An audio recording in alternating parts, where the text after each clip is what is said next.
Good morning, digital learners. I hope this message finds you well. I wanted to walk you through some of the information for your STARS investigations that you'll be doing. So please join me, if you have not already, on your lab sheet.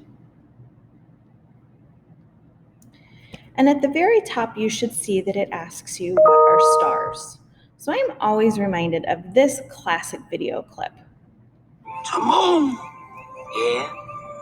ever wonder what those sparkly dots are up there? Pumba. I don't wonder. I know. Oh, what are they? They're fireflies. Fireflies that got stuck up in that big bluish black thing. Oh, gee.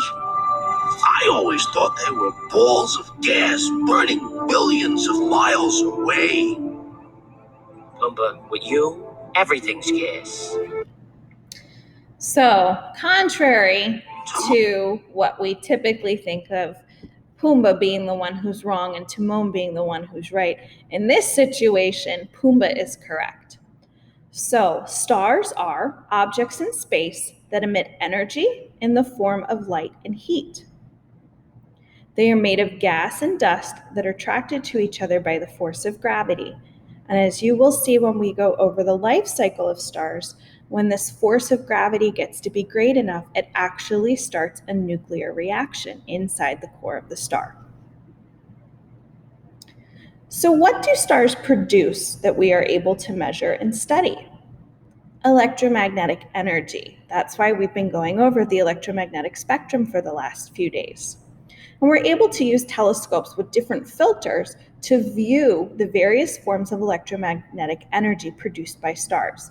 Because remember, we only see a tiny fraction of what stars are actually producing.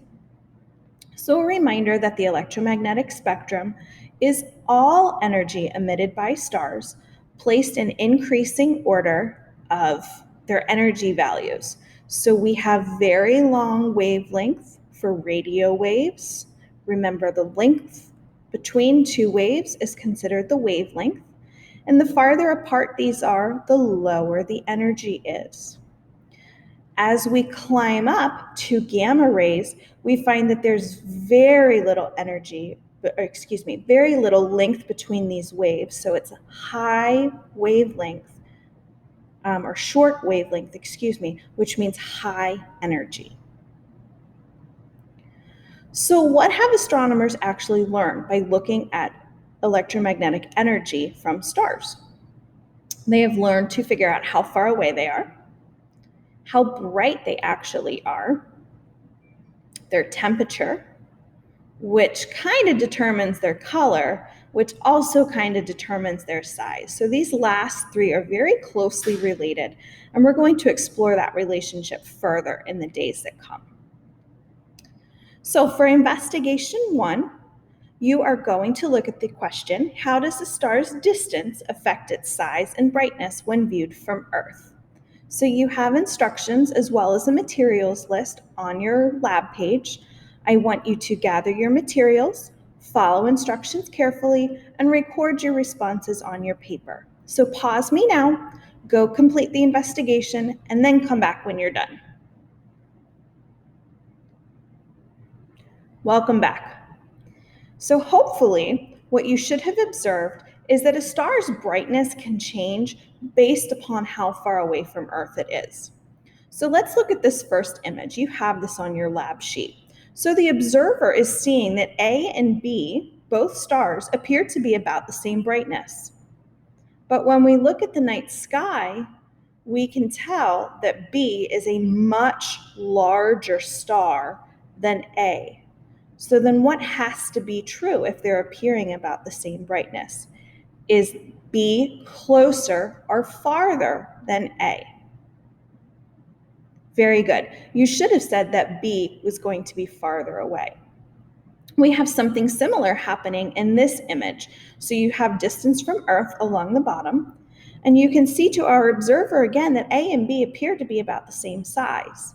But A is a much larger star, even though it's farther away, whereas B is a smaller star, but much closer.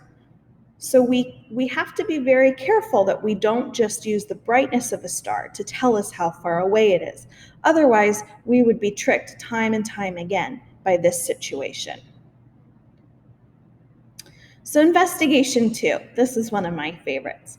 How does a star's temperature affect its brightness?